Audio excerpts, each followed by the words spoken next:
Hi viewers, welcome to our channel. ప్రస్తుతం మనతో ఉన్నారు ప్రముఖ మేదిని జ్యోతిష్యులు జీవీఎల్ఎన్ చారిల్ గారు. నమస్తే గురుజీ, ఎలా ఉన్నారు? ఫైన్.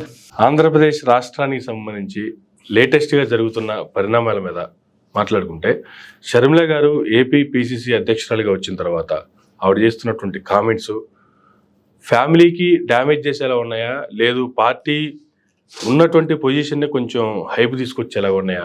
ఏపీ రాజకీయాల్లో షర్మిల ఆరంగేటని ఎలా చూడాలంటే అసలు ఏం చెప్తారు? షర్మిల కాంగ్రెస్ పార్టీలో చేరిన తర్వాత 15 రోజుల పాటు చేరిన తర్వాత నేను గ్రౌండ్ రిపోర్ట్కి వెళ్ళాను. షర్మిల చేరిక వలన ఎవరికి నష్టం, ఎవరికి లాభం, అసలు ఎలా ఉంది అని చూసినప్పుడు టోటల్గా షర్మిల ఒక ఎమోషనల్ పొలిటీషియన్. ఓకే, అంటే రాజకీయ విధి విధానము తెలిసినటువంటి నాయకురాలు కాదు. కాస్త పురంధరేశ్వరి అంటే కాంగ్రెస్ పార్టీలో పనిచేసింది, బీజేపీలో పనిచేసింది, అంతర్గతంగా కొంతకాలం వైసీపీలో పనిచేసింది, కాంగ్రెస్లో పనిచేస్తూ చంద్రబాబు నాయుడు గారికి సహకరించింది, బీజేపీలో పనిచేస్తూ ఇప్పుడు కూడా తెలుగుదేశం అభివృద్ధినే కోరుకుంటుంది. అట్లాగే కాస్త రాజకీయం వంట పట్టిన మనిషి, కేంద్ర మంత్రిగా కూడా చేసింది కాబట్టి అది రాజకీయ అనుభవం ఉంది. షర్మిలకి రాజకీయ అనుభవం జగన్ కంటే ఎక్కువ అనుభవం. ఎందుకంటే రాజశేఖర రెడ్డి మరణానంతరం జరిగిన పరిణామ క్రమాల్లో ఆ కుటుంబం రాజశేఖర రెడ్డి ప్రభుత్వ కుటుంబాన్ని ఎన్ని రకాలుగా ఇబ్బంది పెట్టిందో అన్ని రకాలుగా వీళ్ళు కాంగ్రెస్ పార్టీని తిట్టారు. అవును. కానీ రాజశేఖర్ రెడ్డిని నా దృష్టిలో చిరంజీవి అంటాను. చిరంజీవి అంటే ఎవరంటే మెగాస్టార్ చిరంజీవి కాదు, శాశ్వతంగా ఎవరి హృదయాల్లో అయితే నిండు హృదయాలతో తాను మరిచిపోనంత కాలం ఎవరైతే ఉంటారో వారు చిరంజీవులుగా మనం చూస్తాం. ఏ రోజైతే కాంగ్రెస్ పార్టీలో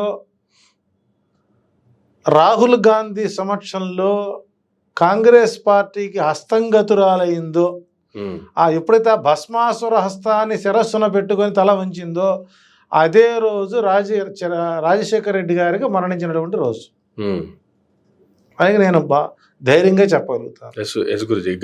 లాస్ట్ టైం మాట్లాడుకున్నప్పుడు కూడా ఇదే మాట చెప్పారు. ఎందుకంటే రామారావుని ఎంత గౌరవంగా పూజించేవాళ్ళో రాజశేఖర్ గారు అదే స్థానం కల్పించారు ప్రజానికి. అటువంటి వ్యవస్థలో నుంచి కాంగ్రెస్ పార్టీలో చేరి పార్టీ లైన్ మాట్లాడకుండా సొంత ఎజెండాతో మాట్లాడడం వలన ఆమెకు వచ్చే తాత్కాలికంగా సునకానందమేమో కానీ శాశ్వత ఆనందం అయితే కాదు.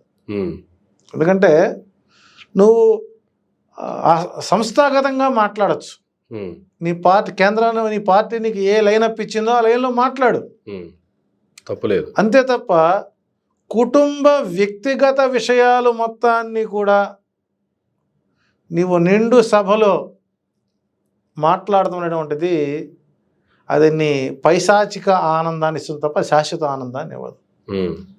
ఇంతింతై వటుడింతై అని చెప్పినట్లుగా మీరు తిట్టిన కొద్దీ జగన్మోహన్ రెడ్డి త్వరగా ఎదుగుతూనే ఉంటాడు. దుర్యోధనుడు మరణానికి కారణం భీముడు అని అంటారు, అది కాదు. భీముడు చంపుతాడు అనేటువంటి భయంతోనే దుర్యోధనుడు చనిపోయినాడు. ఓకే, ఇక్కడ శల్య సారథ్యం బాగా ఉపయోగపడింది. శల్యుడు ఎవరు నా దృష్టిలో చంద్రబాబు నాయుడు.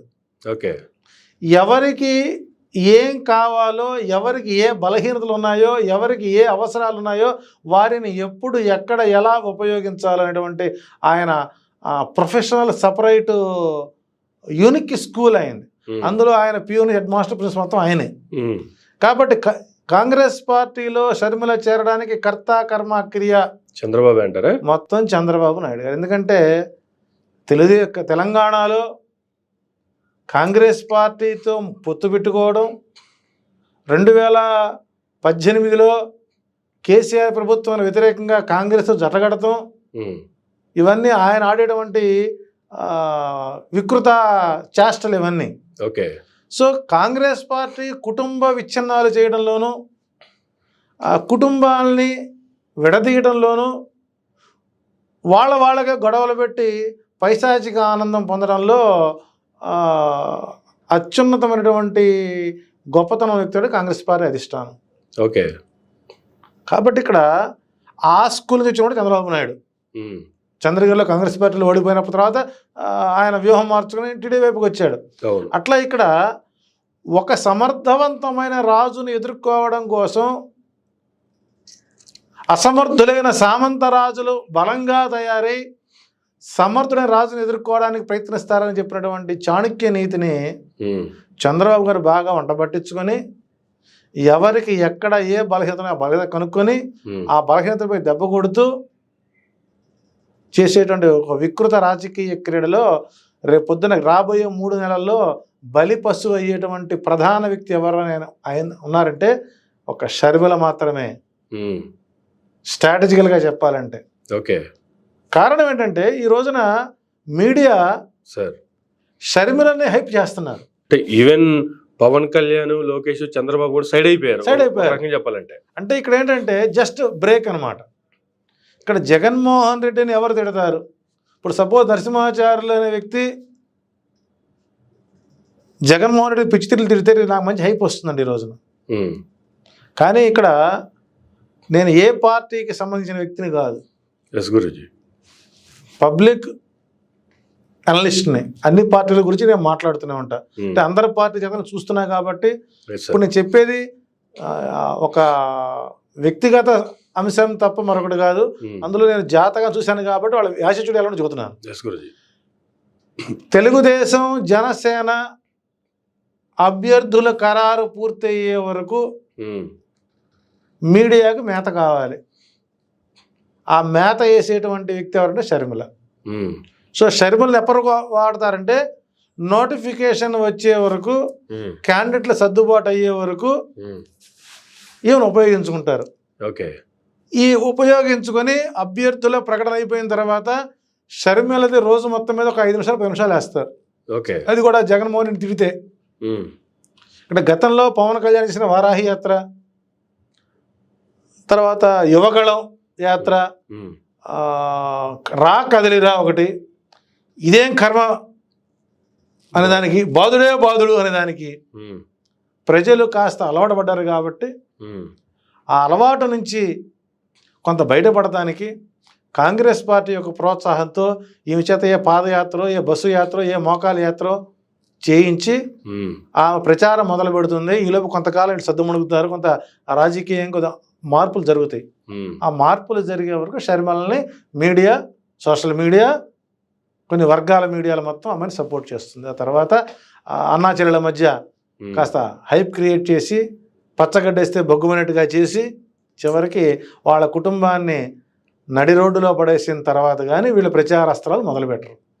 సో అల్టిమేట్గా ఏంటంటే పవన్ కళ్యాణ్కి వలన కానీ, జనసేన వలన కానీ, టీడీపీ వలన కానీ, షర్మిల వలన కానీ వైసీపీకి వచ్చే నష్టం ఏమీ లేదు. ఓకే.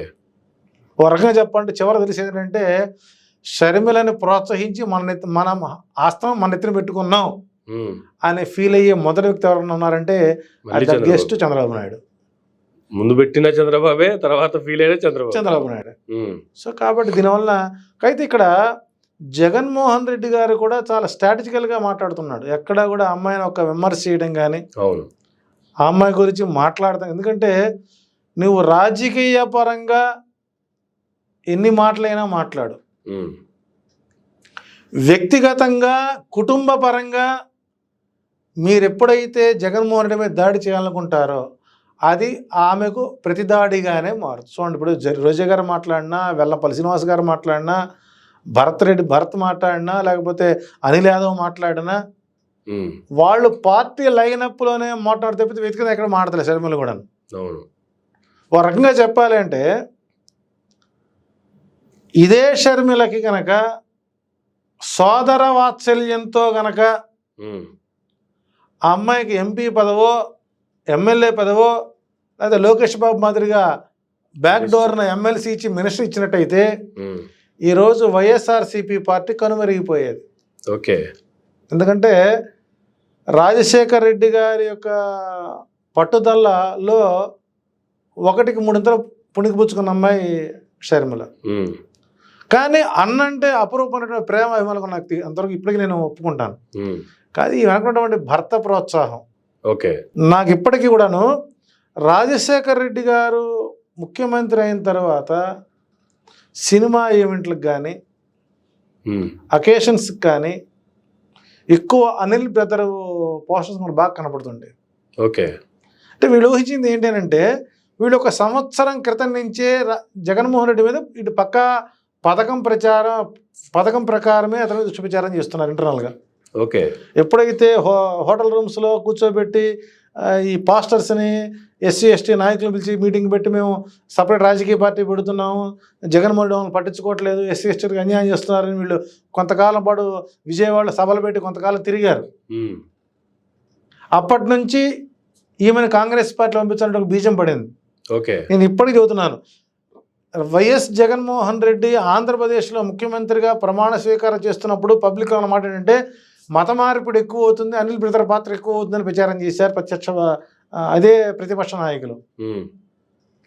కానీ ఆయన ముఖ్యమంత్రి అయిన తర్వాత ఎక్కడా కూడా ఆంధ్రప్రదేశ్లో అనిల్ బ్రదర్ యొక్క సభ ఒక్కటి జరగలేదు, అధికారికంగా కానీ అనధికారికంగా జరగలేదు. నాకు ఇప్పటికో సందేహం కలుగుతుంది, దేవాలయాల కూల్చివేత విషయంలో ఆంధ్రప్రదేశ్లో అనిల్ బ్రదర్ పాత్ర ఉందేమో. ఎందుకంటే ఆ కుటుంబంలో ఒక సద్బ్రాహ్మణ కుటుంబంలో పుట్టి స్తోత్రీ కుటుంబంలో పుట్టి మతం మార్చుకొని ఆ పుట్టిన వంశాన్ని భ్రష్టు పట్టించి ద్వికళత్ర యోగంలో ఉండి ఈ రోజున వాళ్ళు అతను చేసేటువంటి కుట్రలు కుతంత్రాలకి బహుశా షర్మిల కూడా బానిస చేశాడేమో అన్న భయం కలుగుతోంది. ఓకే. ఓ ఆలోచన అది. కాబట్టి దేవాలయాల కూల్చివేతలో కూడా అనిల్ బ్రదర్ పాత్ర ఏమైనా ఉన్నదేమో అన్న సందేహం నాకు వ్యక్తిగతంగా ఇప్పుడిప్పుడే కొద్దిగా కలుగుతూ ఉంది. కారణం ఏంటంటే ఎక్కడైనా సభలకు పర్మిషన్స్ లేవు, అసలు ఎంటర్ కానివ్వలేదు. ఒకళ్ళు ఎంటర్ అయ్యి ఉంటే బహుశా రాష్ట్రం ఇంకా ఇప్పటికీ స్థితికి ఉండేది కాదేమో. సో కాబట్టి షర్మిలకి పదవి ఇవ్వకుండా జగన్మోహన్ రెడ్డి ఒక మంచి నిర్ణయం తీసుకుంటే మనం ఒప్పుకోవాలి ఆ విషయంలో. సో కాబట్టి షర్మిల వలన అల్టిమేట్గా ప్రభుత్వ వ్యతిరేక ఓటు చీలి కాంగ్రెస్ పార్టీకి పడుతుందేమో, కానీ జనసేనకు కానీ టీడీపీకి కానీ అది పెద్ద ఇబ్బందికరంగానే మారుతుందని చెప్పచ్చు. ఓకే. సో కాబట్టి భస్మాస్త్రం తన నెత్తిన తాను పెట్టుకున్నట్లుగానే షర్మిల రూపంలో చంద్రబాబు మరొకసారి భస్మాసురుడు అవడం అనేది ఖాయం అని చెప్పచ్చు. అయితే రాజకీయ అనుభవం అయితే ఉంది షర్మిల గారికి అనేటువంటిది చెప్తున్నారు మీరు కూడా. కానీ ఫ్యామిలీ పరంగా వ్యక్తిగతంగా ఇటువంటి దూషణలకు పోయినప్పుడు లేదంటే ఇలాంటి వ్యాఖ్యలకు పోయినప్పుడు దమ్ముంటే అమ్మతో ఈ కామెంట్లు చెప్పించగలరా అనేటువంటి ఆ స్థాయికి కూడా దిగి మాట్లాడాల్సిన పరిస్థితి వచ్చినప్పుడు రాజకీయపరమైనటువంటి వ్యాఖ్యలు చేసుకోకుండా ఇట్లా పర్సనల్గా పోతే అది తనకు పర్సనల్గా కానీ లేదా పార్టీకి కానీ డ్యామేజ్ అవుతుంది అనేటువంటి అనుభవం కానీ అవగాహన కానీ లేదంటారా? అంటే ఈ వ్యాఖ్యలకి వెనకున్న వ్యక్తి ఎవరండి? మళ్ళీ చంద్రబాబు అంటారా? అనిల్ బ్రదర్. ఓకే. టోటల్గా ఏంటంటే జగన్ పతనాన్ని చూడటం కోసం కంకణం కట్టుకున్న వాళ్ళు ఎవరంటే సోనియా గాంధీ గారు, రాహుల్ గాంధీ గారు, షర్మిలా శాస్త్రి గారు, ప్లస్ చంద్రబాబు నాయుడు గారు, పవన్ కళ్యాణ్ గారు, సో కాల్డ్ పంచత్రయ కూటం, పంచగ్రహ కూటం, ఈ 5 గ్రహాలే కదా. సో కాబట్టి తిట్టని ఇక్కడ నీవు పార్టీకి సేవ చేయడానికి వచ్చావో, జగన్మోహన్ రెడ్డి గారిని తిడటానికి వచ్చావో, ఆ మాట మాట్లాడే ముందు ఆలోచించి మాట్లాడటం కరెక్ట్. కానీ బ్రదర్ అనిల్ అనేటువంటి వ్యక్తి ప్రోత్సాహం లేనిదే షర్మిల మాట్లాడే స్వభావం అయితే కాదు. ఓకే. సో ఇక్కడ కాంగ్రెస్ పార్టీని హైక్ చేసి బాగా పొగిడినా ఉపయోగం లేదు. ఉమ్, కాబట్టి తిట్టని, ఉమ్, తిడితే తన కడుపులో కష్టంతా బయటపడుతుంది కదా, అయిపోద్ది కదా. ఉమ్. ఎగిరి దంచినా అంతే, ఎగరకుండా దంచినా అంతే. కానీ ఎంత దంచినా ఈ 3 నెలలు దంచగలరు, దీన్ని కంటిన్యూ చేసే నేను అదే అవకాశం అయితే లేదు కదా. ఈ 3 నెలల తర్వాత కనుమరుగిపోయేటువంటి ఒక, ఇప్పుడు సహజంగా మన కొల్లేటి సరస్సుకి కానివ్వండి, అంటే ఈ పంచ గ్రహకూటాలు గ్రహకూటం మొత్తం కనుమరుగే అంటారా? కనుమరుగే. ఓకే. ఎప్పుడూ వాడు గుర్తుపెట్టుకోండి, ప్రజానాయకుడు అనేవాడు ప్రజలలో మమేకమై ప్రజలకు ఏం కావాలో, తన రాజ్యం ఉన్నటువంటి ప్రజలకు ఏం కావాలో సంక్షేమ పథకాలు చూసుకుంటుండేవాడు రాజు. ఉమ్, ఇప్పుడు బీజేపీ మన కేంద్రంలో ఒక పాలసీ ఉంది, అంత్యోదయ ఉమ్, ఒకటి ఉంది కదా. అంటే ఏంటి, అణగారిన చెట్ట చివరి అణగారి వాళ్ళందరూ సహకరించమని. ఓకే ఇక్కడ నేను ఈ మధ్య కొన్ని గ్రామాలకు వెళ్ళానండి. సార్. నేను చెబుతున్నాను, గ్రామాలకు వెళ్ళినప్పుడు నేను అడిగాను, ఉమ్, సప్తగిరి గ్రామీణ బ్యాంకులు, డిసిసి బ్యాంకులు, ఉమ్, ఈ బ్యాంకుల్లో జగన్మోహన్ రెడ్డి గారు ఇచ్చేటువంటి పథకాలు, ఉమ్, మంత్లీ పెన్షన్స్, వీళ్ళు అకౌంట్ డిపాజిట్లు చూస్తేనండి, ఉమ్, ఒక్కొక్క మహిళ పేరుతో 3 లక్షలు, 4 లక్షలు, 5 లక్షల రూపాయలు క్యాష్ డిపాజిట్ చేసుకుని ఉన్నారు. ఓకే. అంటే ఒక సంవత్సరానికి ఒక కుటుంబానికి హీనపక్షం 50 నుంచి 60 వేల రూపాయలు డైరెక్ట్గా వారి నిధుల్లోకి, బ్యాంకు అకౌంట్లోకి వెళ్ళి అవి సేవింగ్ చేసుకుంటూ 5 లక్షల రూపాయలు ఈ రోజున ఒక అణగారినటువంటి ఒక లో పావర్టీ యొక్క అకౌంట్లో అంత డబ్బు డిపాజిట్ ఉండి దాని మీద వడ్డీతో తింటున్నారంటే వాళ్ళకి ఎవరి సహకారం ఇచ్చినట్టండి? అంతే కదా. అది కదా, అభివృద్ధి లేదు, ఒక కంపెనీ లేదు అని మాట్లాడుతున్నారు. జగన్మోహన్ రెడ్డి గారు విద్యా దీవెన పథకంతో, నాడు నేడు పథకాలతో, జగనన్న విద్యా కానుక పేరుతో బట్టల దగ్గర నుంచి నీకు టాయిలెట్ సామాన్ వరకు, నీకు శానిటైజర్ దగ్గర వరకు ఇస్తున్నప్పుడు వాళ్ళ ఖర్చు ఎక్కడి నుంచి వస్తుందండి? దాంతోపాటు విద్య, ఉపాధి, ఒక మంచి విద్యని అందించగలిగినప్పుడు చదువుకున్న విద్యార్థి రాష్ట్రానికి అసెప్ట్ కాదా?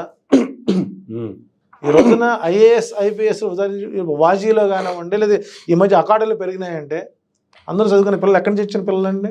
అంతేగా. సో కాబట్టి ఇక్కడ పచ్చ కామెరలు వచ్చిన వాడికి ప్రపంచం అంతా పచ్చదనంగా ఉన్నట్లు, అభివృద్ధి అనేటువంటిది గ్రామాల్లోకి వెళ్ళినప్పుడు, వాళ్ళతో మనం మాట్లాడుతున్నప్పుడు వాళ్ళ కళ్ళల్లో వచ్చేటువంటి ఆనందం, సుభాష్ నాకు తెలిసినటువంటి మాకంటే ఎదురుగా తినటానికి తిండి కూడా లేనటువంటి 1-2 కుటుంబాలు మా ఊళ్ళో ఈ రోజున వాళ్ళు పక్కా సింగిల్ బెడ్ 58 గజాలు ఇల్లు కట్టించుకొని పథకాల రూపంలో 5 లక్షల రూపాయలు బ్యాంకులో పెట్టుకొని ఆ వడ్డీతో వాళ్ళు తింటూ ఈ రోజున ఒక రకంగా దేవుడు మందిరాల్లో జగన్మోహన్ రెడ్డిని పూజించే స్థాయికి వచ్చారంటే దాని అభివృద్ధి అనక మరేమంటారండి? అంతే సార్. అసలు లేదు, ఈ పథకాలు రద్దు చేస్తాం, మీకు ఇచ్చిన ఇళ్ళ పట్టాలు క్యాన్సిల్ చేస్తాం, మేము వేరే కొత్త పథకాలు పెడతామని ఈ సోకాళ్ళు ఈ పంచగ్రహ కూటాలను ప్రకటించమనండి, ఒక్కడు ఓటేరు.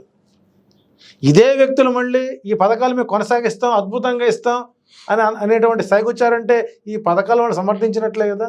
సో కాబట్టి ఇక్కడ ఏంటంటే జగన్మోహన్ రెడ్డి అనేటువంటి వ్యక్తి ఒక స్ట్రాటజీగా ప్రజలను నమ్ముకున్నాడు. మీకు లబ్ధి కలిగితేనే ఓటు వేయండి, లేకపోతే లేదని చాలా ధైర్యంగా చెబుతున్నాడు.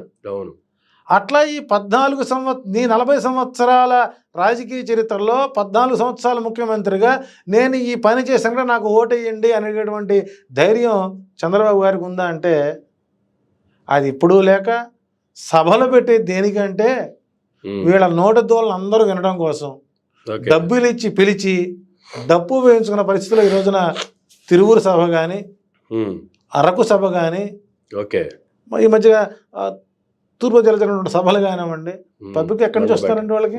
మండపేట కానివ్వండి, ఎక్కడి నుంచి వస్తున్నారు వీళ్ళకి? పబ్లిక్ చాలా తెలివి ఉన్నారండి. మునుపుట్లాగా లారీలు ఎక్కి వచ్చే స్థాయి లేదు.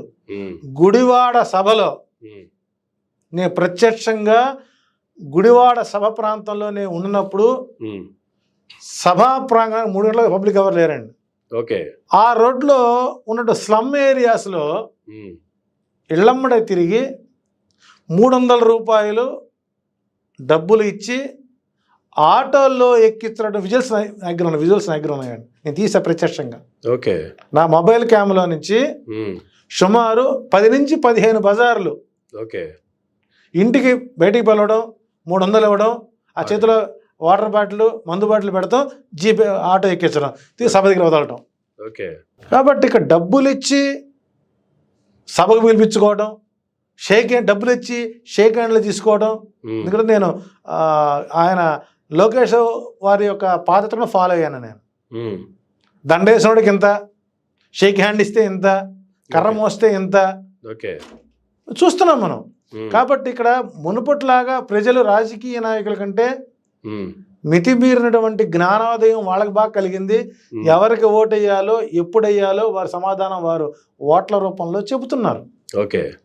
కాకపోతే చెడు అనేటువంటిది తొందరగా బూస్టప్ అవుతుంది కాబట్టి, సో కొంత బూస్టప్ ఎక్కువ ఉంది కాబట్టి రూరల్లో ప్రజానికం అచ్చంగా 2 కోట్ల మంది మహిళల ఓట్ షేర్ కానివ్వండి, 30 to 40% ఓట్ షేర్లు ఎక్కడ కూడా మార్పు అనేది ఇంకా రాలేదు.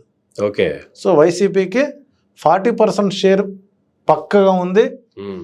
ఇక్కడ కాంగ్రెస్ పార్టీ ఓటు శాతాన్ని ఎలా తగ్గించాలో బీజేపీ ప్లాన్ చేసుకుంటుంది. ఓకే. టీడీపీ బీజేపీ కలవాలా వద్దా డిసైడ్ అయ్యేది మనకు 2-3 రోజులు తెలిసిపోతుంది. సో కాబట్టి ఫిబ్రవరి 5 తర్వాత రాజకీయ ముఖ చిత్రం విభిన్నమైన ఆకృతులు మారడానికి అవకాశాలు ఎక్కువ ఉన్నాయి. ఏది ఏమైనా జరగచ్చు. అల్టిమేట్గా ఒంటరిగా వచ్చినా, పంచగ్రహాలు కలిసినా అల్టిమేట్గా ఒక్కడే రాజు అయ్యేది. That goes to YS Jaganmohan Reddy.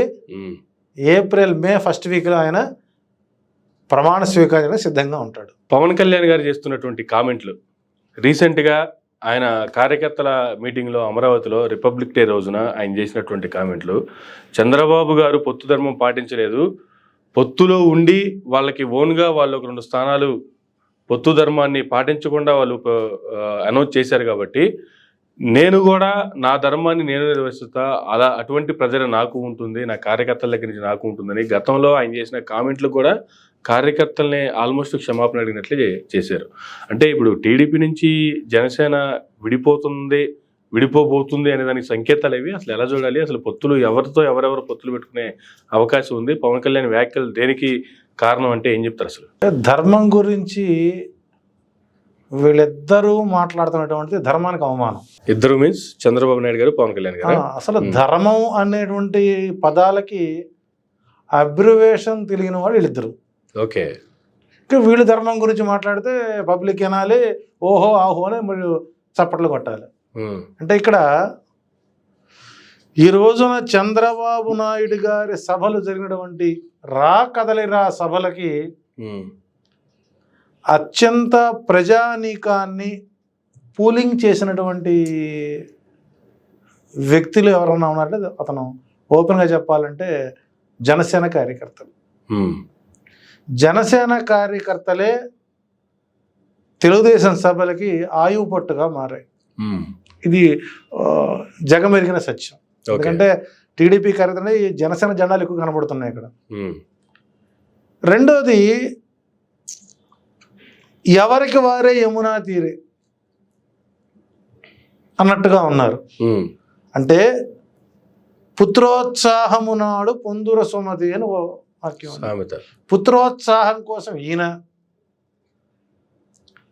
ప్రజాహితం కోసం నేను. అంటే 2 ఒక చెట్టు కింద కూర్చున్నటువంటి క్రౌంచ పక్షులు అంటారు, జంట. ఓకే. అట్లాగే 2 ఆడవాళ్ళ సంవత్సరం వాళ్ళు ఏమంటారండి, ఆ టైపు. ఇది ఆపోజిట్ సెక్సువల్ క్యాండిడేట్స్ వీళ్ళిద్దరు. ఓకే. అటువంటి క్రౌంచ పక్షులు కూడా ధర్మాల గురించి మాట్లాడితే ధర్మం తలకాయ ఉంచుకోవాల్సిన పరిస్థితి ఏర్పడుతుంది. ఇది నిజమే కావాలి, వీళ్ళ పొత్తులు విడిపోతున్నారని చెప్పి కనుక అధికార వైసీపీ పార్టీ కార్యకర్తలు కనుక సంకలు కొట్టుకుంటే ఆ కొట్టుకున్న సంకలో మనకు కురుపులు వచ్చే అవకాశాలు ఎక్కువ ఉంటాయి. ఓకే. సో కాబట్టి ఇద్దరూ కూడాను నాటకీయ పరిణామాల మధ్య వారి కుటుంబంలో వాళ్ళు, వారి గొంగట్లో వాళ్ళే మట్టి ఖర్చుకునే పరిస్థితులు జరుగుతున్నాయి. ఒకటి ఇక్కడ మండపేట సభ ఉత్సాహంలో ఆయన ప్రకటించాడు, అట్లాగే తిరువురు సభలో మరొకరు ప్రకటించారు. ఇట పొత్తు ధర్మంలో అలా చూసుకుంటే గుడివాడలో అక్కడ ప్రకటించారు, ఎక్కడ పోతే అక్కడ ఆల్మోస్ట్ ప్రకటించుకుంటూ వెళ్ళిపోతారు. సో ఇక్కడ భవిష్యత్తులో వెన్నుపోటుకు బ్రాండ్ అంబాసిడర్ అయినటువంటి చంద్రబాబు నాయుడు గారితో పవన్ కళ్యాణ్ అనే వ్యక్తి కూడా వెన్నుపోటుకు గురి కాబోతున్నాడు. ఓకే, ఎందుకంటే బహుశా వాళ్ళ సొంత సర్వేల్లో 165 సీట్లు 160 సీట్లలో మనం బలంగా ఉన్నాం. ఒంటరిగా పోటీ చేస్తే మనకు విపరీతమైనటువంటి ప్రజాదరణ, 55% ఓట్ షేర్ మనకు తగులుతుంది. కాబట్టి పవన్ కళ్యాణ్ మనకు అవసరమా అన్నటువంటి కొన్ని సర్వేలు, ఇంటర్నల్ సర్వేలు చంద్రబాబు దగ్గరికి వెళ్ళి ఉండవచ్చు. ఓకే, అందుకే మధ్యలో 15 సీట్లు జనసేనకి, 2 ఎంపీ సీట్లు ఇస్తానట్టుగా కొంత ప్రచారం జరిగింది. దీన్ని ఈస్ట్ గోదావరి, వెస్ట్ గోదావరి జిల్లాలతో పాటు ఆంధ్రప్రదేశ్లో అనేక పార్టీలతో సంసారాలు చేసి పురోభివృద్ధి పొందినటువంటి హరిరామ జోగయ్య, వరగ చెప్పాలంటే కాపు భీష్మాచార్యుడు. ఆయన కాపు వర్గానికి భీష్ముడు వంటి వాడు. తాను చంద్రబాబు గారి యొక్క శకున దౌత్యాన్ని గుర్తించి ఆయన ఒక 50 మంది అభ్యర్థుల్ని ప్రకటించి వీరికి పోటీ చేస్తున్నారు, వీళ్ళకి జనసేన కింద బలం ఉన్నది అని చెప్పిన మాట 100% సత్యం. ఓకే, నేను 13 జిల్లాల్లో గ్రౌండ్ రిపోర్ట్కి వెళ్ళినప్పుడు 70 స్థానాల్లో జనసేన బలంగా ఉంది. సింగిల్గా పెడితే అది బీజేపీ సపోర్ట్తో వెళితే మాత్రం 70 స్థానాల్లో గట్టి ఫైట్ ఇచ్చి 30 నుంచి 40 స్థానాలు గెలుచుకునే అవకాశాలు ఎక్కువ ఉన్నాయి. ఓకే, మిగిలిన ప్లేస్లో సెకండ్ ప్లేస్లో ఉన్నాయి. ఒక 60 నుంచి 70 స్థానాల్లో థర్డ్ ప్లేస్లో ఉంది. ఓకే, ఈ 70 పక్కన పడితే 10 నుంచి 15 స్థానాలు నోటా కంటే తక్కువ ప్లేస్లో ఉంది. సో ఓవరాల్గా చూసినట్లయితే జనసేన పార్టీయే వైసీపీకి ప్రత్యర్థ పార్టీగా మనం చూడొచ్చు. దీన్ని హరిరామ జోగయ్య గారు, ఈ కాపు భీష్మాచార్యుడు, జనసేన భీష్మాచార్యుడు గుర్తించి సంజయుడు మాదిరిగా హితోపదేశం చేశారు. సంజయుడు అనేవాడు ఈ రోజు మీడియా అనేటువంటిది ఏదైనా ఉంటే సంజయుడే. సంజయుడు ధృతరాష్ట్రుడి దగ్గర కూర్చొని భారత సంగ్రామంలో ఏం జరుగుతుందో మొత్తం కంటెదురుగా వీడియో చూపించినటువంటి గొప్ప సంజయుడే మన హరిరామ జోగయ్య గారు. ఓకే, అతని యొక్క అనుభవాన్ని జనసేన ఎందుకు తీసుకోవటం లేదా అనేటువంటిది క్వశ్చన్ మార్క్. ఓకే, ఒక సినిమాలో మన గతంలో కూడా చెప్పుకున్నాం, కోటా శ్రీనివాసరావు పాత్రని మాడిఫై చేసి వాడు ఏదో ట్రాన్స్లోకి వెళ్తుంటే ఆ ట్రాన్స్లో పెట్టి రాగానే జై పిలుస్తుంటారు. అట్లా ముద్రగడ మన హరిరామ జోగయ్య గారి ట్రాన్స్లోకి పోతున్న సమయంలో పక్కన ఉండేటువంటి చంద్రబాబు గారు చిడతలు వాయించేటువంటి నాదెళ్ల మనోహర్ లాంటి వాళ్ళు. ఓకే, ఎందుకంటే Nadella Manohar director covert to Chandrababu Naidu. Okay, మీరు ఎప్పుడైనా కొన్ని వీడియోస్ చూడండి, చంద్రబాబు నాయుడుతో మాట్లాడేటప్పుడు మాత్రమే మనోహర్ పక్కన ఉంటాడు. అవును, విడిగా ఎక్కడే కనపడ్డు. అవును, ఆయన ప్రకటించుకున్నాడు. తెనాల్లో ఆయన ప్రకటించుకున్నాడు. రాజనగరం రాజులు ఈయన ప్రకటించుకున్నారు. మండపేట ఇంకొచ్చాడు ఆయన ప్రకటించుకున్నారు. సో చివరికి ఎవరికి వాళ్ళే ప్రత్యర్థులుగా, చివరికి వీళ్ళే కొట్టుకు తెచ్చి ఏదో ఒక రొట్టె దగ్గర 2 కోతులు కొట్టుకుని 3వది తనుకుపోయినట్టుగా ఇవన్నీ పక్కా నాటకాలు. ఓకే, జనసేనలో వస్తున్నటువంటి వ్యతిరేకతని సమర్థించుకోవటానికి టీడీపీ ఆఫీస్ నుంచి వచ్చినటువంటి స్క్రిప్ట్కి నాదెళ్ల మనోహర్ కొద్దిగా మాడిఫై చేసి దానికి మసాలా పూసి పైన కాస్త ఫ్రూట్స్ ముక్కలు అందించి ఉత్సాహపరచగా అది మొత్తం చదివిపించినటువంటి పాఠకుడు, ఒక యాంకర్ పాత్రను పోషించినటువంటి వ్యక్తి ఎవరంటే పవన్ కళ్యాణ్. ఇది నిజమేనేమో టీడీపీ జనసేన విడిపోతున్నారు కాబట్టి మనం రిలాక్స్ అవ్వచ్చు అని కనుక వైఎస్ఆర్సీపీ కనుక భావిస్తే అది వారికి ప్రమాద ఘటికలనే సూచిస్తుంది. ఓకే. అయితే ఇక్కడ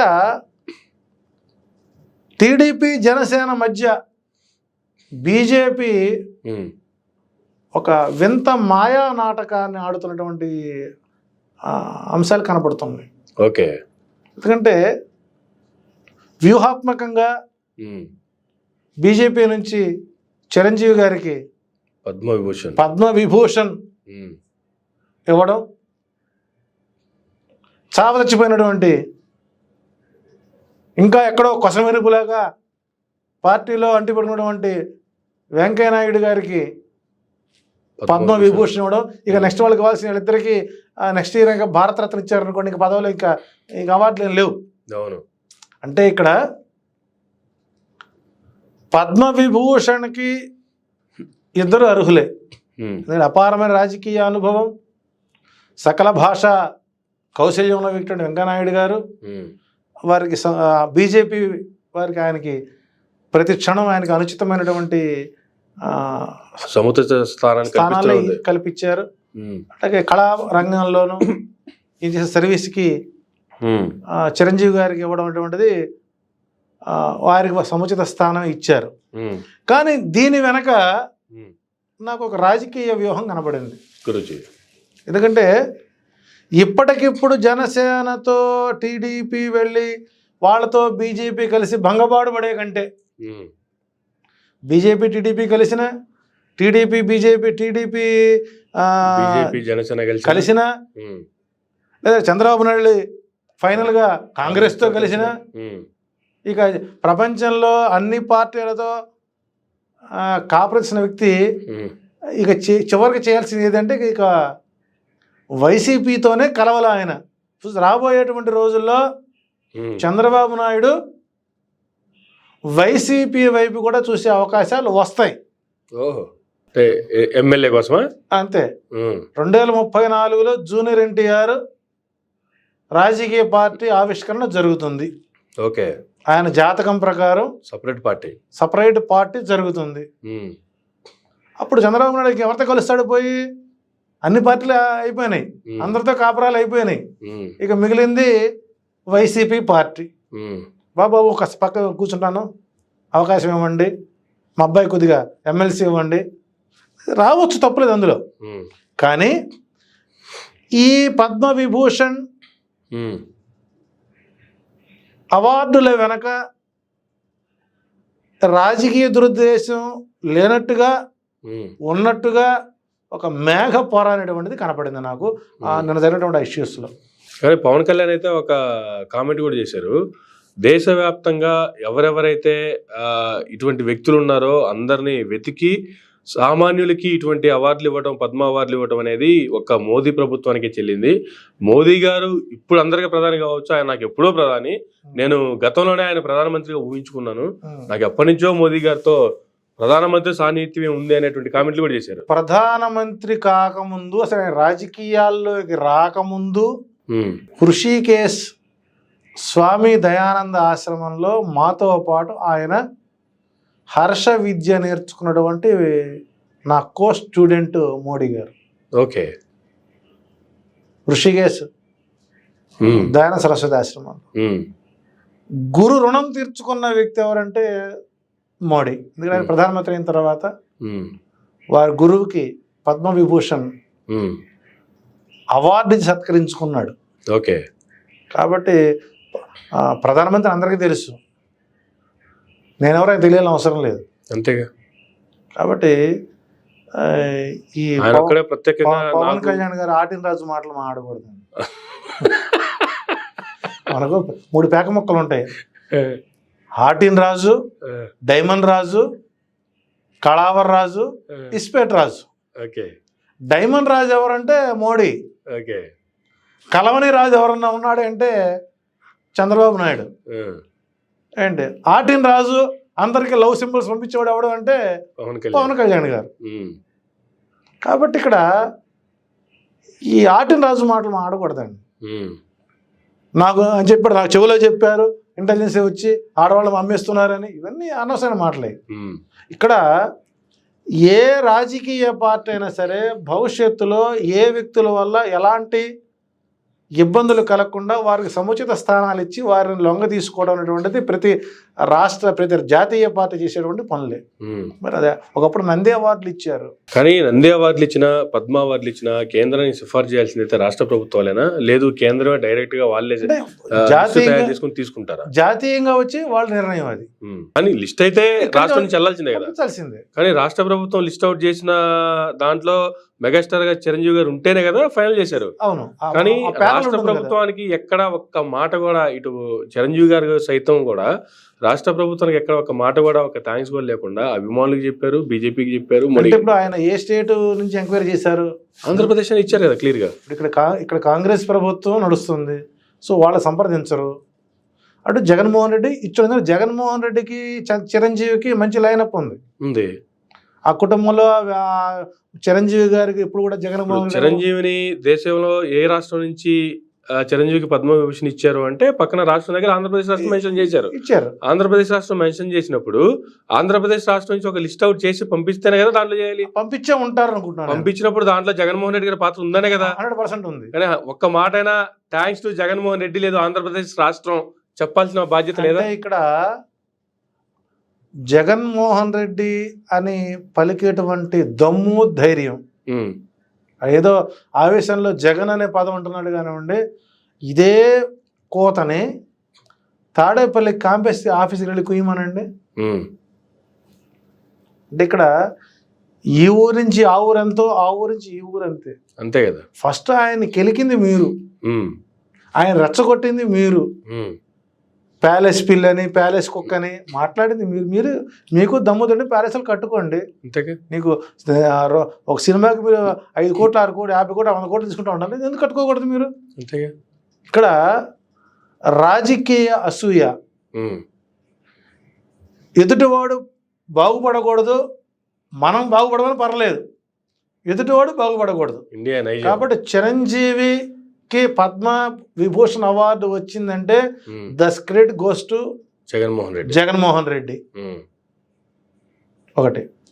కాబట్టి ఇక్కడ దీని బ్యాక్గ్రౌండ్ మనం పొలిటికల్ చూసినట్లయితే రాబోయేటువంటి రోజుల్లో ఇప్పుడు మధ్యప్రదేశ్లో క్లీన్ స్వీప్ చేసింది బీజేపీ, రాజస్థాన్ క్లీన్ స్వీప్ చేసింది, మిజోరాం క్లీన్ స్వీప్ చేసింది. సో నా అంచనా ప్రకారం ఏంటంటే కాపు ఓటర్లకి బీజేపీ ఒక మంచి చిరంజీవి ఒక తురుపుక్కగా వాడుతుందేమో అన్న భావన కలిగింది. ఓకే. అంటే నా అంచనా ప్రకారం మధ్యప్రదేశ్ నుంచి కానీ రాజస్థాన్ నుంచి కానీ ఏదైనా ఒక సెంట్రల్ బాగా ఉన్నటువంటి స్టేట్ నుంచి బహుశా చిరంజీవికి రాజ్యసభకు పంపించడానికి అవకాశాలు వస్తాయి భవిష్యత్తులో ఆయన జాతకం ప్రకారం.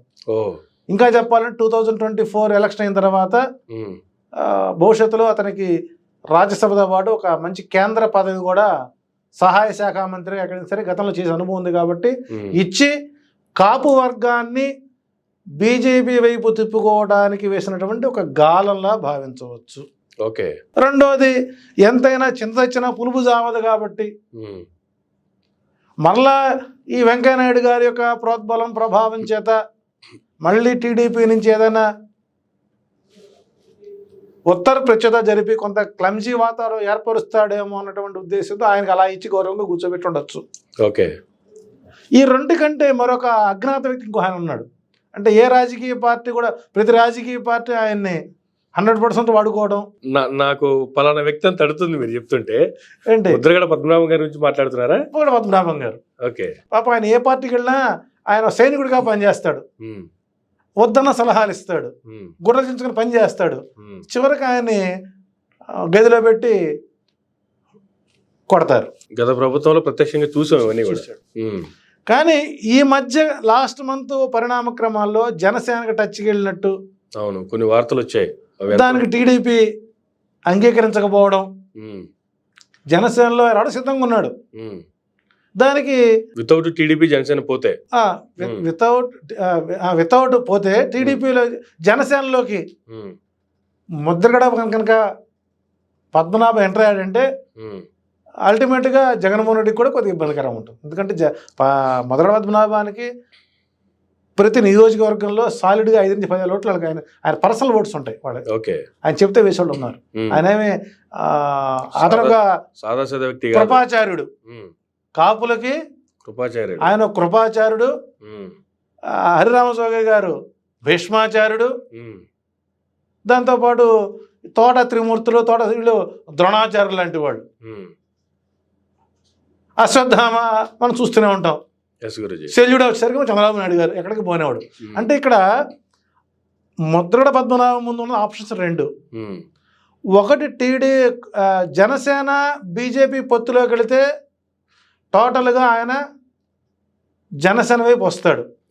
జనసేనలోకి రావడానికి పొత్తులో భాగంగా ఉన్నప్పుడు పురంధరేశ్వరి గారు అంగీకరించరు. అంటే ఆప్షన్ 2, ఒకటి జనసేన, రెండోది బీజేపీ. బీజేపీలోకి ముద్రగడ చూపు ఉన్నా అవకాశాలు ఉంటాయి ముద్రగడకి.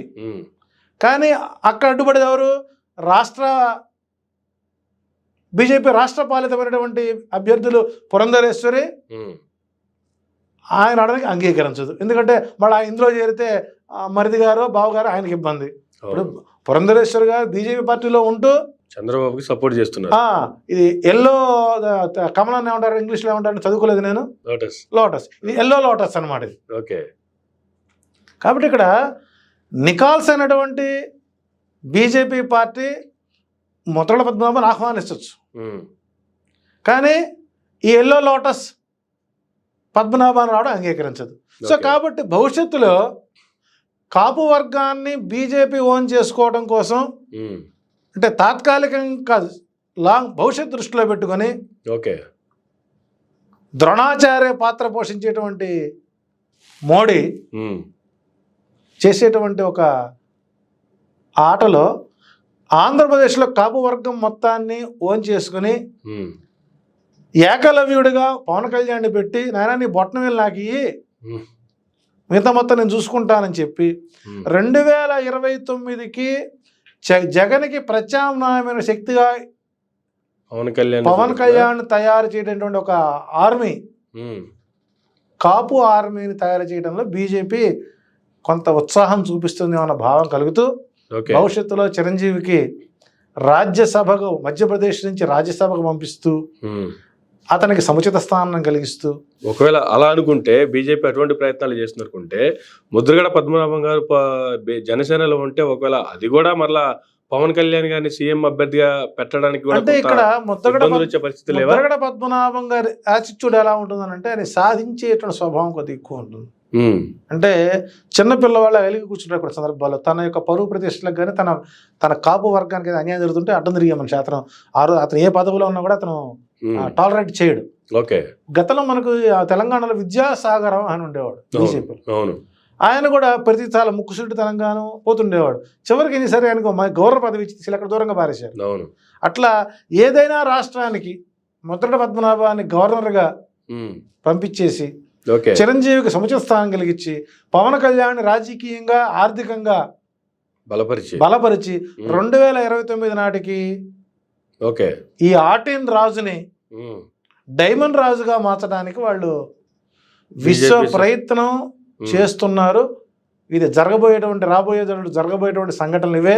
ఎందుకంటే ప్రత్యక్షంగా జగన్మోహన్ రెడ్డి గారి జాతకాన్ని, చంద్రబాబు నాయుడు గారి జాతకాన్ని, పవన్ కళ్యాణ్ గారి జాతకాన్ని చూసిన వ్యక్తి కాబట్టి పవన్ కళ్యాణ్ యొక్క జాతకంలో రాజయోగ అధిక పురుష రాజయోగ జాతకం కాబట్టి అది తాత్కాలికంగా ప్రస్తుతం అందుబాటులో లేదు. కాబట్టి 2029 నాటికి ముఖ్యమంత్రి పదవికి దగ్గరగా తీసుకెళ్లేటువంటి ప్రయత్నం బీజేపీ అతన్ని ట్రైనింగ్ ఇస్తుంది. మరి ఆ ట్రైనింగ్ లో దగ్గరికి వెళ్ళడానికి మాత్రమే ట్రైనింగ్, కుర్చీలో కూర్చోబెట్టడానికి ప్రయత్నం కూర్చోపెట్టడానికే ప్రయత్నాలు చేస్తుంది. ఆ ప్రయత్నం ఫలిస్తుందా పని? అంటే మనవాడు మన ఆటిన రాజు లొంగాలి కదా. ఓకే, ఇప్పుడు మన ఆటిన రాజు లొంగాలి కదా. గ్రహాలు సహకరించినా కూడా పవన్ కళ్యాణ్ సహకరించారు. ఓకే, అన్ని ఉన్న అల్లుంటా శని అన్నట్టుగా ఎంతసేపు చంద్రబాబు నాయుడు గారిని ముఖ్యమంత్రిని చేస్తాను, నేను ఆయన కాడే మోస్తాను. ఇప్పుడు కూడా జనసేన కార్యకర్తల్లో ఉత్సాహం నింపేందుకు, లేదంటే వస్తున్న వ్యతిరేకతను పోగొట్టేందుకు ఆడేటువంటి గేమే తప్పితే మరొకటి కాదు. రియల్ గేమ్ ఏంటి? తాను లాంగ్ రన్ పొలిటికల్ గా నిలబడాలి, సీఎంగా ఉండాలి అనేటువంటి కోరిక, పట్టుదల ఉండి ఆంధ్రప్రదేశ్ ఏదో న్యాయం చేయాలనుకుంటే బీజేపీ ప్రకారం కనుక వాళ్ళ ఆలోచన కనుక వెళ్ళగలిగితే తప్పనిసరిగా అందలం ఎక్కడానికి 29 కాబట్టి 34 పవన్ కళ్యాణ్ సిద్ధం చేస్తారు. నేను అందలం ఎక్కను, అందులోనే దాక్కుంటాను, అరణ్యంలోనే దూరతాను అని అనుకునేవాడు మనం ఏం చేయలేమండి. సో కాబట్టి పవన్ కళ్యాణ్ జాతకం అద్భుతం, దాన్ని సద్వినియోగం చేసుకోవటంలో ఆయన చేసేటువంటి ఆలోచన బట్టే ఆయన జాతకం, జీవితం ఉంటుంది. సో కాబట్టి నా అంచనా ప్రకారం టీడీపీ జనసేన విడిపోయి ఉండడానికి అవకాశాలు ఎక్కువని. ఫిబ్రవరి 5వ తారీఖు లోపు ఏదైనా జరగచ్చు. ఓకే, సో అల్టిమేట్గా ఏమైనా సరే టోటల్గా 2024 సంవత్సరం రాజకీయ గ్రహ ముఖ చిత్రంలో జగన్మోహన్ రెడ్డికే అవకాశాలు ఎక్కువ ఉన్నాయి. అవిశ్రాంత కర్షకుడిగా, శ్రామికుడిగా వైనాట్ 175 కర్త కర్మ క్రియ తానే. 2009లో రాజశేఖర రెడ్డి గారు ఒక మాట అన్నారు, గెలిచిన బాధ్యత నాదే, ఓడిన బాధ్యత నాదే అని. 175 స్థానాలకు సంబంధించినటువంటి ప్రతి పోలింగ్ బూత్ను కూడా మొత్తం మానిటర్ చేసేటువంటి ఒక దిక్సూచిగా, ఒక యోధుడిగా, కేంద్ర అర్జునుడు అభిమన్యుడిగా మారి రాజకీయ పరకాయ ప్రవేశం చేసి క్రౌంచ వ్యూహంతో, మహాభారతంలో క్రౌంచ వ్యూహం అని ఉంటుందండి. ఆ క్రౌంచ వ్యూహం అనేటువంటిది బాగా ఆకలింపు చేసుకున్నవాడు ఎవరు అంటే ఒక్క వైఎస్ జగన్మోహన్ రెడ్డి మాత్రమే. బహుశా ఆయన భారత ఎవరన్నా చెప్పారో లేకపోతే ఎవరన్నా ప్రోత్సహిస్తుంది, కానీ ఆయన వ్యూహాలు మొత్తం క్రౌంచ వ్యూహం అంటే ఒక పక్షి ఆకారంలో, పక్షి యొక్క కింద అర్బన్ మొత్తం కొద్దిగా ఉంటుంది, రూరల్ అంతా పక్షి యొక్క నీడ పడుతుంది. సో ఒక క్రౌంచ వ్యూహంతో ఆయన ముందున్నాడు. కాబట్టి పవన్ కళ్యాణ్ ఇప్పటికైనా మేల్కొని తనకు జరగబోయే నష్టాన్ని నివారించుకోవడం కోసం చేసే ప్రయత్నాలు మొదలు పెట్టాలి తప్ప, ఏదో భారత రాజ్యాంగం ఆవిర్భవించిన రోజు కాబట్టి ఆగస్టు 15కి ఒకసారి, రిపబ్లిక్ డేకి ఒకసారి నాకు ఇష్టం కాబట్టి ఏంటి రిపబ్లిక్ డే రోజున రాజానగరాన్ని అది రాజుల పేర్లు ప్రకటిస్తాం, 3 కలిపితే ఇది జనాన్ని ఉత్సాహపరిచి వారిని సామెత సంస్కృతంలో గృధస్థానే అగ్ని నిక్షిప్త్య శిరస్థానే ఉదకం ప్రోక్ష అనే శ్లోకం ఉన్నది. అంటే ముడ్డి కింద నిప్పు మండుతున్నప్పుడు నిప్పు పెట్టాడు టీడీపీ వాళ్ళు మీకు, దాన్ని చల్లబడి కోసం పైనుంచి నీళ్ళు చల్లుతున్నట్టుగా. కానీ రాబోయే రోజుల్లో ఈ మాయని కనుక ఛేదించుకోకపోతే పృష్ఠతాడ తాహద్దంతభంగ అన్నారు. చంద్రబాబు నాయుడు నిన్ను ముడ్డి మీద అంతాడు, నీకు ముందు పళ్ళు రాలుతాయి. జరగబోయే ఇదే.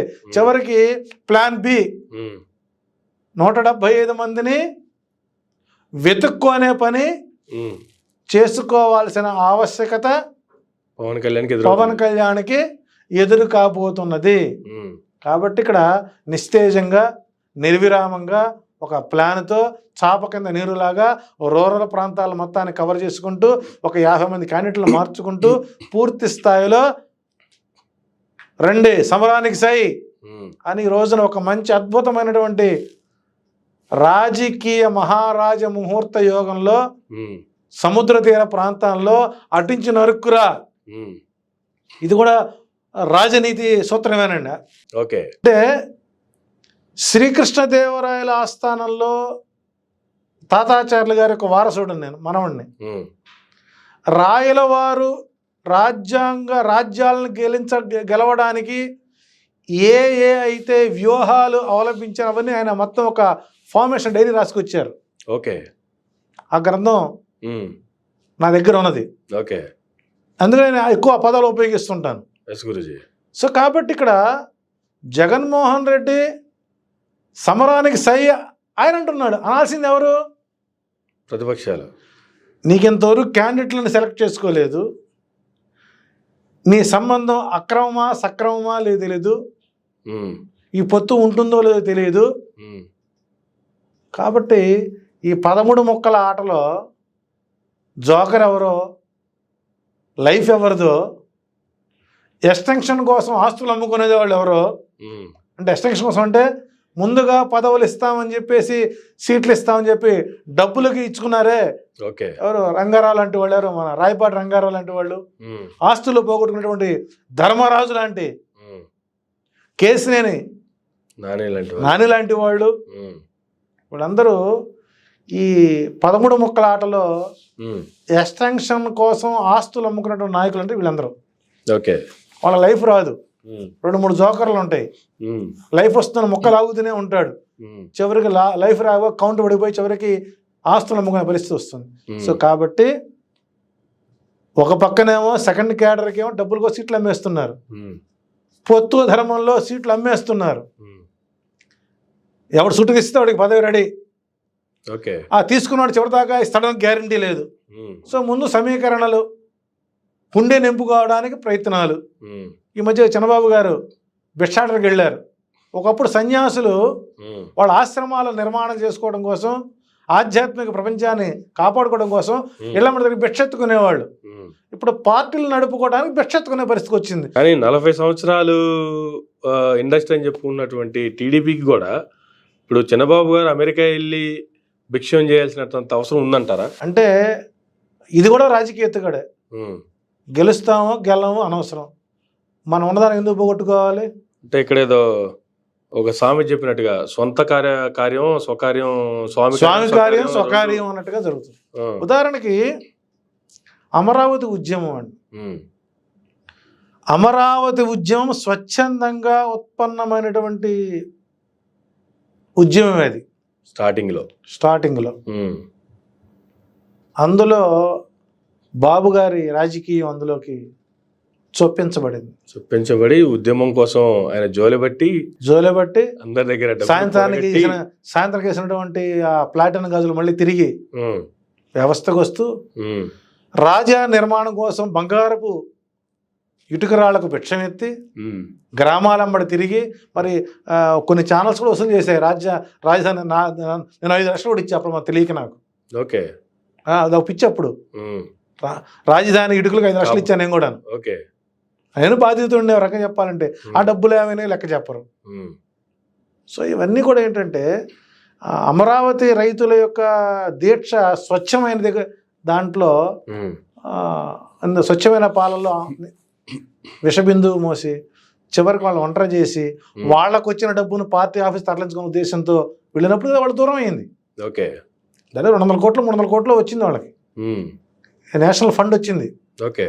ఆ డబ్బుని పార్టీ ఆఫీస్కి మళ్ళించమని పార్టీకి ఇమ్మంటే వాళ్ళు ఎదురు తిరిగారు. అక్కడ పో మాది మేము చూసుకుంటామని. అక్కడి నుంచి వాళ్ళని వదిలేసి మరి ఈ భిక్షాటం డబ్బు ఏమైపోయిందో ఒక ఇటుక పెట్టలేదు. మరి మోడీ గారు పెట్టినటువంటి శిలాపలకం అంతా కూడా ఓ వాల్మీకి కనుక పొదలో కూర్చున్నట్టుగా ఆ చుట్టూతో వాల్మీకాలు వచ్చేసాయి. మోడీ గారి శంకుస్థాపనని మట్టిలో కప్పెట్టారు సమాధిగా. సో కాబట్టి ముందుగానే మట్టి చెల్లారా? మట్టి నీళ్ళు సమాధి శిలాపలకం మీద మట్టి వేశారు. ఆ చుట్టూతో మొక్కలు మొలిచాయి. అందులో ఒక వాల్మీకి కూర్చున్నాడు. ఓకే. మోడీ గారి శంకుస్థాపన అట్ట వాల్మీకి కారణమైంది. కాబట్టి ఇక్కడ చంద్రబాబు నాయుడు గారు ఎన్ని పథకాలు పెట్టి ఎన్ని చేస్తామన్నా ప్రజానీకం నమ్మే పరిస్థితి లేదు. ఓకే. 100%. ఆ విషయం వాళ్ళకి తెలుసు. కాబట్టి ఇక్కడ వ్యూహాత్మకంగా ఒక తానే శిష్యుడిగా, తానే ఆచార్యుడిగా, కృష్ణుడికి భగవద్గీత చెప్పినటువంటి అర్జునుడు విన్న అర్జునుడు, భారత సంగ్రామంలో 18 రోజుల పాటు చెప్పాడండి కృష్ణుడు. ఎంత ఓపికగా విన్నాడు అర్జునుడు. విద్యుడు ఇక్కడ 2 పాత్రలు జగన్మోహన్ రెడ్డి గారు పోషిస్తున్నాడు. అటు కార్యకర్తల్ని, ఇటు ఎమ్మెల్యేలని, ఇటు ఎంపీలని, మినిస్టర్స్ని. అంటే ఆయన ఎంత స్ట్రెస్ పడుతున్నాడండి. దాంతోపాటు షర్మిల గారి వ్యాఖ్యలు, వీళ్ళ పదజాలాలు, కుట్ర రాజకీయాలు, ఎప్పుడో చార్జ్షీట్లో పెట్టిన అంశాలన్నీ తీసుకొచ్చి మళ్ళీ కొత్తగా వాటికి అలంకారం చేయడం. కాబట్టి ఏంటంటే, కానీ వీటన్నిటికీ కూడా ఒక చిరునవ్వుతో సమాధానం చెప్తున్నారు జగన్మోహన్ రెడ్డి గారు. అంటే ఏం చెప్తారు గురుగారు? అంటే ఇక్కడ మౌనం సముద్ర ఘోష కంటే భయంకరమైందని. సముద్ర అలజడి కంటే గొప్పది. మౌనముగా ఉండేవాడు యోగి, అలజడి చేసేవాడు రోగి. కాబట్టి గ్యాస్ట్రిక్ ట్రబుల్, పైలేరియా, పైల్స్, ఈ కళ్ళకి కామెర్లు, పచ్చకామెర్లు, ఈ కాంట్రాక్ట్స్ అంటే వాడేమంటారు ఐ కాంటాక్ట్స్, ఇవన్నీ ఎందుకు వస్తున్నాయి పబ్లిక్ ఎక్కువ అంటే కారణం ఇదే. ఒక జగన్మోహన్ రెడ్డి అనేటువంటి ఒక వ్యక్తిని పతనం చేయడానికి ఎంతమంది కృషి చేస్తున్నారే, వీళ్ళందరినీ భగవంతుడు చూడ్డా? అరే ఒక్కడంత చేస్తున్నారా? అదేమంటే 100 తప్పులు జరిగే వరకు చూస్తాం అని చెప్పినటువంటి ఒలిగించేటువంటి ప్రవచనాలు ఇవన్నీ కాదండి. యోధుడు, ధీరుడు, మగడు ఎవరంటే జగన్మోహన్ రెడ్డి. ఓకే, అందులోకి ఎలాంటి సందేహం లేదు. ఇంకా ఆయన మాట అన్నారు, గెలిచినా పోయేది లేదు, ఓడినా వచ్చేది లేదు. కానీ దాన్ని ప్రతిపక్షాలు చాలా వక్రీకరించి, లేదు వీళ్ళకి అనుకూలంగా దాన్ని మార్చుకొని, ఆయన అన్న పదవేంది, వీళ్ళు చేస్తున్న కామెంట్లు కావచ్చు, ట్రోలింగ్స్ కావచ్చు, అంటే దాని యొక్క భావన మనకు గతంలో చాగంటి కోటేశ్వరరావు గారి మీద కొంతమంది యాదవులు గొడవ చేశారు. ఆయన అన్న వాక్యం ఏంటంటే, గొల్లలు మొల కడుగుతారు కానీ మొహం కడగరు అని. మొహాన్ని కడుగుతారు కానీ మొల కడగరు అన్నారు. అది పూర్తి స్థాయిలో సంస్కృత వ్యాకరణ పదం అది. ఓకే, ముఖాన్ని కడుగుతారు కానీ, ముఖానికి వాళ్ళు తలగొడ్డ కట్టే అలవాటు ఉంది. వాళ్ళు తలగుడ్డ కట్టుకున్నవాడు గొల్లవాడు. వారు మొల కడగరని, ముడి కడగరని కాదండి, కట్టుకోవటానికి వస్త్రాలు కూడా అడగరు వాళ్ళు అని అర్థం. కాబట్టి తెలుగు గ్రాంధిక పరిభాషలో అవగాహన లేనటువంటి ఇప్పుడు మన మీడియాలో వచ్చేటువంటి ప్రతి బ్రేకింగ్ న్యూస్లో 100 తప్పులు ఎత్తుకుతానని కావాలి. ఒత్తులు, పొర్లు, కామాలు ఉండవు. అప్పుడు ఒడ్డినా ఒరిగేది లేదు. అంటే విజయమో వీర మరణమో. అంటే 2014లోనే జగన్మోహన్ రెడ్డి గెలిచాడు. గెలిచి ఓడాడు. మరి నీకు అంత దమ్ము ధైర్యం ఉన్న వ్యక్తివి 23 మంది ఎమ్మెల్యేలను కొనుక్కున్నప్పుడు నీ ధర్మం ఎక్కడికి పోయింది? ఈరోజు ధర్మం గురించి మాట్లాడుతున్నారు వీళ్ళు. అవును. రెండోది, ప్రభుత్వ పాఠశాలల్లో ఇంగ్లీషు విద్యని ప్రోత్సహించడం కూడా అడ్డుపడినప్పుడు ఈ పొత్తు ధర్మం ఏమైంది? అమరావతి రాజధానిలో అభాగ్యులకి, పేదవారికి ఇళ్ల స్థలాలు ఇవ్వకూడదని కోర్టుకు వెళ్ళినప్పుడు ఏమైంది మీ పొత్తులో ధర్మాలు? నాడు నేడు పథకాల ద్వారా ఉన్నత విద్యా ప్రమాణాలతో చెట్ల కింద చదువుతున్నటువంటి విద్యార్థులు తీసుకుని వెళ్ళి ఏసీ క్లాస్ రూముల్లో, డిజిటల్ క్లాస్ రూముల్లో కూర్చోబెట్టి మాట్లాడుతూ ఆ నాడు నేడు పథకాలకి అడ్డుపడుతూ నీవు జీవోని రద్దు చేయమని కోర్టుకు వెళ్ళినప్పుడు ఏమైంది మీ పొత్తులో ధర్మాలు? 58 గజాల స్థలం ఇస్తే సమాధి కట్టుకోవడానికి కూడా పనికిరాదని చెప్పి ఆ సమాధులకు కూడా మీరు జీవో మీద కోర్టుకు వెళ్ళినప్పుడు మాట్లాడినటువంటి ఈ పొత్తు ధర్మాలు ఆ రోజు ఏమైనాయి? కాబట్టి ఇక్కడ ఈ వీళ్ళ ధర్మాల గురించి మాట్లాడేవాళ్ళు.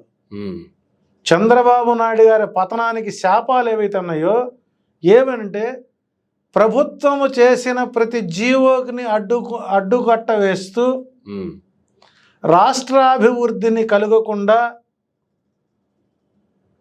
అధపాతాళానికి తొక్కినటువంటి ప్రయత్నాలు ఏవైతే ఉన్నాయో అవే రేపు వారి పాలిటి శాపాలుగా మారతాయని చూస్తున్నాం. ఓకే, ఈ రోజున స్కూల్లో చదువుకునేటువంటి పిల్లలు కనుక ఓటు కల్పిస్తే జగన్మోహన్ రెడ్డిని ఒక్కొక్క నియోజకవర్గంలో 1,00,000 ఓట్లు గెలిపిస్తారండి. కానీ ఎవరైతే జగన్మోహన్ రెడ్డి పెట్టినటువంటి పథకాలకి లబ్ధి పొందారో విద్యార్థుల సైతం తన తల్లిదండ్రుల చేత వైసీపీకి ఓటేయడానికి విద్యార్థులు కూడా ఓటుకు లేకపోయినా ఉన్న ఓట్లని వైసీపీకి వేయించాలంటే వాళ్ళు కంకణం కట్టుకుంటున్నారు. కొన్ని గ్రామాలకు అడిగాను. ఓకే, తల్లిదండ్రులు ఏదో పోట్లాడుతున్నారు, నువ్వు జగన్ మామయ్యకి ఓటేయాల్సిందే లేకపోతే బడికి పోం అనేటువంటి స్థితికి వచ్చారు అంటే ఆ చిన్న పిల్లల యొక్క మనస్సు దోచుకున్నటువంటి నాయకుడు, ఒక ఆప్యాయత అనురాగాలు ఉన్నటువంటి ఆ వ్యక్తి చిరునవ్వు కాక మొహం ఎలా ఉంటుందండి? ఒకటో తారీఖున గవర్నమెంట్ జీతం కూడా రానిటువంటి గవర్నమెంట్ ఉద్యోగస్తుల కంటే కూడా 31వ తారీఖు 30వ తారీఖు తెల్లవారుజామున సూర్యోదయం కాకముందే చిరునవ్వుతో వాళ్ళ చేతుల్లో గాంధీ గారి బోసు నవ్వుతో ఉన్నటువంటి 500 రూపాయల నోట్లు 6 నోట్లు వాళ్ళ చేతుల్లో పెట్టినప్పుడు ఆ అవ్వా తాతల యొక్క ముఖంలో వచ్చినటువంటి ఆ చిరునవ్వు చూసినప్పుడు ఆ చిరునవ్వును చూసి జగన్మోహన్ రెడ్డి మొహంలో కనబడే చిరునవ్వు ఎంత గొప్పదో ఒక్కసారి ఆలోచించండి. అంతేగా, ఆటో వాళ్ళకి సంవత్సరానికి 10,000 రూపాయలు ఇస్తూ ఆ వెహికల్ ఇన్సూరెన్స్ చేయిస్తూ వాళ్ళకు కావాల్సినటువంటి అన్ని రకాల అందిస్తున్నటువంటి ఆ ఆటో వాళ్ళ జీవితాల్లో ముఖంలో వికసించినటువంటి చిరునవ్వు అది జగన్మోహన్ రెడ్డి చిరునవ్వే. అట్లాగే రైతులకు సకాలానికి ఎరువులు అందించి వాళ్ళ పంటకు ఆసరా కలిగిస్తూ పంటకు తగినటువంటి రేటునిస్తూ రైతాంగాల్లో చూసినటువంటి చిరునవ్వే వైఎస్ జగన్మోహన్ రెడ్డి గారి యొక్క చిరునవ్వు. ఎంతమంది ప్రజానీకం అయితే స్వచ్ఛమైన నవ్వు ఉన్నదో ఆ ప్రజానీక నవ్వు మొత్తము జగన్మోహన్ రెడ్డి గారి నవ్వుకు కారణం. ఓకే, కాబట్టి ప్రజలకు అన్యాయం చేయలేదు, కుటుంబానికి అన్యాయం చేయలేదు, ఏ స్వార్థ రాజకీయాలు తన కుటుంబ సభ్యులను ఎక్కడ ఉపయోగించలేదు. నారా లోకేష్ గారి మాదిరిగానో, పురంధరేశ్వర గారి మాదిరిగానో, బాలకృష్ణ గారి మాదిరిగానో, లేదా బాలకృష్ణ యొక్క చిన్నల్లుళ్ళ యొక్క సహకారంతోనో కుటుంబ పాలన, కుటుంబంలో వ్యక్తులకు కానీ తన కమ్యూనిటీలో ఉన్నటువంటి తన వ్యక్తులకు కానీ సహాయ సహకారాలు అందించి వేల కోట్ల రూపాయలు ధనాన్ని వెచ్చించి అమరావతిలో భూ కొనుగోళ్లు చేసి నెక్స్ట్ రాబోయేది నేనేనని చెప్పేసి అనేక రకాలైనటువంటి డిజిటల్ కంపెనీలను చూపించి తన కమ్యూనిటీ చేత పెట్టుబడులు పెట్టించి ఆంధ్రప్రదేశ్లో రియల్ ఎస్టేట్ వ్యాపారం చేసి నష్టపోయినటువంటి ముఖ చిత్రం ఎవరిదన్నా ఉంటే చంద్రబాబు నాయుడు మొహంలో చూడొచ్చు. ఓకే, నాకు డౌట్ వస్తుంది. బహుశా రామోజీ ఫిల్మ్ సిటీలో కానీ, ఈనాడు పేపర్లో కానీ, ఆంధ్రజ్యోతి పేపర్లో కానీ, T5 కానీ, బహుశా నేను అనుకోవటం ఇవన్నీ చంద్రబాబు నాయుడు గారి కంపెనీలు ఏమో డైరెక్ట్గా ఆయనే ఇన్వెస్ట్ చేసామంటే వస్తుంది. ఎందుకంటే ఆ 3 పేపర్లు జగన్ గెలిపించడానికి, ఆ 3 పేపర్లు తప్పనిసరిగా జగన్మోహన్ రెడ్డిని గెలిపించడానికి అవి కంకణం కట్టుకున్నాయి. ఓకే, నేను జర్నలిస్ట్గా చదువుకొని వచ్చినాను, నేను అదే స్కూల్ చదువుకొని వచ్చినాను నేను. కాబట్టి ఇక్కడ స్థితప్రజ్ఞుడు అంటే జగన్మోహన్ రెడ్డి. చెల్లి తిడుతున్నా, బావ తిడుతున్నా, తన బంధుగణం తిడుతున్నా పట్టించుకోకుండా, అన్ని రాళ్ళు వేస్తున్నా ఉలి ఆడిన రాయి విగ్రహమై పూజించబడినట్లు బాధల కూర్చుకొనిన వారు చివరికి పూజించబడుదురు అన్న నానుడి ఏదైనా ఉందంటే అది ఒక జగన్మోహన్ రెడ్డి గారికి మాత్రమే చెల్లుతుంది. ఓకే. ఇంకా దౌర్భాగ్యం, ఈ మధ్యకాలంలో అంబేద్కర్ విగ్రహాన్ని ప్రతిష్ఠిస్తే అంబేద్కర్ మొహంలో అంబేద్కర్ మొహం లేదు, రాజశేఖర రెడ్డి మొహం కనబడుతుంది. ఆయన వ్యాఖ్యానం చేసినటువంటి సోకాల్డ్ వ్యక్తులు ఉన్నారు. మరి ఎన్టీ రామారావు గారి గవర్నమెంట్లో ట్యాంక్ బండ్ మీద విగ్రహాలు పెట్టినప్పుడు అప్పుడు కాంగ్రెస్ పార్టీ వాళ్ళు అన్నారు ప్రతి విగ్రహంలోనూ రామారావు మొహమే కనబడుతుంది అని. అంటే నీవు ఏ రూపంలో చూస్తావో, నీవు ఎవరి గురించి ఆలోచిస్తావో, ప్రతినిత్యం ఎవరిని గురించి ఎక్కువగా ఆలోచిస్తావో నీకు వాళ్ళ రూపాలే కనపడతాయి. ఒక అంబేద్కర్ మొహమే ఉంది, నువ్వు ఆరు బయట మంచం వేసుకొని 3 కాళ్ళు పైకెత్తి ఆకాశాన్ని చూస్తే నువ్వు ఏ రూపం చూస్తే నీకు ఆ రూపంలో మేఘం కనబడుతుంది. సో కాబట్టి నరాన ప్రతి అవయవంలోనూ మీ శ్వాసలో ఉచ్ఛ్వాస నిశ్వాసంలో జగన్మోహన్ రెడ్డి అనే పేరు మంత్రం మీకు చాంటింగ్ అవుతుంది. కాబట్టి ప్రతిరోజు కొన్ని లక్షల మంది చేత జగన్మోహన్ రెడ్డి మీరు తిట్టిస్తున్నప్పుడు మరి ఆ బలం ఎవరికి పోవాలి? మీ అందరి ఆయన చిరునవ్వు కారణం మీరు చేసేటువంటి ప్రచారం, మీ ఆశీస్సులు జగన్మోహన్ ఎక్కువ ఉన్నాయి కాబట్టి ఆయన ఎప్పుడు చిరునవ్వుతూనే ఉంటాడు. కాబట్టి ఆయన చిరునవ్వే ఆయన స్థిత ప్రజ్ఞతకు ప్రధాన కారణం. సో కాబట్టి అల్టిమేట్గా ఎన్ని రాళ్ళు వేసినా కింద పడేవే, కానీ అవన్నీ ఒక శిల్పంలా తయారు చేసిన వ్యక్తి ఎవరంటే జగన్మోహన్ రెడ్డి. మీరు వేసిన రాళ్ళు మొత్తంతో అంబేద్కర్ విగ్రహం కట్టాడు, మళ్ళీ రాళ్ళు వేయండి ఇంకో విగ్రహం కడతారు. సో కాబట్టి ఇక్కడ జగన్మోహన్ రెడ్డిని తిట్టినంత కాలం ప్రతిపక్షాలు అలాగే ఉంటాయి. ఎప్పుడైతే ఆ వ్యక్తిని తిట్టకుండా మానుకున్న రోజున మీలో రియాలిటీ కనపడుతుంది. ఇప్పుడు జాలి పెరుగుతుంది. అరే ఇంతమంది తిడుతున్నారు, ఇంతమంది తిడుతున్నారు ఆయన జాలితో కనీసం ఒక 2% ఓట్ షేర్ పడుతున్నాడు. ఓకే. సో కాబట్టి ఇంత ఆలోచన తెలిసినటువంటి మహా జ్ఞాని, స్థితపిగ్నుడు కాబట్టి ఆటుపోట్లు తట్టుకొని 10 సంవత్సరాల నుంచి 2009 నుంచి జగన్మోహన్ రెడ్డి గారు వీళ్ళందరి కుళ్ళు కుతంత్రాల మధ్య బతుకుతూ చిక్కనైన చల్లనైన ప్రజానీకం యొక్క నీడలో ఆయన రాజ్య పాలన చేస్తుండలో ఎలాంటి సందేహం లేదు. కానీ ఈ రోజు నుంచి జగన్మోహన్ రెడ్డి గారు సమరానికి సిద్ధం అనే పేరుతో ఇవాళ ఒక కార్యక్రమం కూడా స్టార్ట్ చేస్తున్నారు.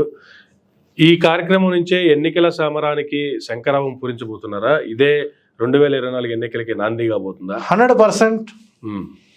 ఇవాళ ఆయన యొక్క మనోభావాల మొత్తాన్ని బయటకు చెబుతూ ఇందా చెప్పారు క్రౌంచ వ్యూహం వజ్ర వ్యూహాన్ని వెళుతూ నా అంచనా ప్రకారం ఇచ్చిన మాట తప్పడు. కాబట్టి ఇక్కడ ఏ ప్రభుత్వం అయినా సరే నిర్మాణానికి రైతుల యొక్క ఓట్ షేర్ ఎక్కువ ఉంటుందండి. నా అంచనా ప్రకారం భవిష్యత్తులో జగన్మోహన్ రెడ్డి మేనిఫెస్టోలో విడతల వారీగా రైతుల యొక్క రుణాలను మాఫీ చేస్తారు అన్న ఆలోచన నాకు బలంగా ఉంది ఈ సభ నుంచే. రెండోది,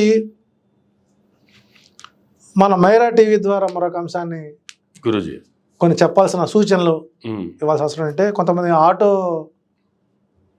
డ్రైవర్తో మాట్లాడినప్పుడు అయ్యా మేము డ్రైవర్గా నేను ఈ బండి లీజుకి తీసుకుంటున్నాను, కానీ మా ఓనర్కి ఆయన ఇచ్చే 10,000 అందుతున్నాయి మాకు అందట్లేదు. సో ఆయన పెట్టేటువంటి స్కీమ్లో